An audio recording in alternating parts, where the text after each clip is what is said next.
بعض بزرگ فرماتے تھے کہ جو بندہ درنگا ہو، خلوت میں کچھ جلوت میں کچھ، جب وہ نصیحت کرنے بیٹھتا ہے تو جو اس کے دائیں اور بائیں کے فرشتے ہیں یہ اس کو ندا کرتے ہیں کہ تو لوگوں کو ایسی بات کر رہا ہے، تجھے خود اللہ سے گناہ کرتے ہوئے حیا نہیں آتی، شرم نہیں آتی۔ لقمان علیہ السلام نے بیٹے کو ایک نصیحت کی، فرمایا بیٹے گناہ کا ارادہ کرے تو آسمان کی طرف دیکھ کہ کس محسن کی نافرمانی کر رہا ہے، گناہ کا ارادہ کرے تو کس کی طرف دیکھ؟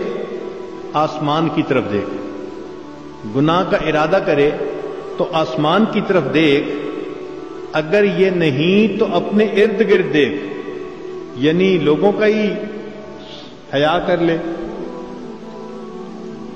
اے بیٹے اگر گناہ کا ارادہ کرے تو آسمان کی طرف دیکھ، اور اگر یہ نہیں تو اپنے ارد کی طرف دیکھ لے، اور اگر ارد گرد بھی نہیں دیکھتا تو پھر تجھے انسان میں اور حیوان میں کوئی فرق نہیں ہے۔ یہ تو حیوان ہوتا ہے نا، اس کو کیا حیا؟ تو جو انسان نہ اللہ کا حیا کرے نہ مخلوق کا حیا کرے، انسان نہیں، حقیقی معنوں میں وہ حیوان ہے۔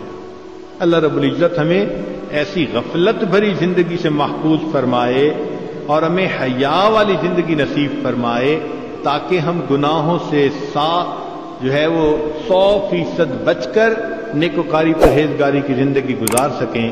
وآخر دعوانا ان الحمد للہ رب العالمین۔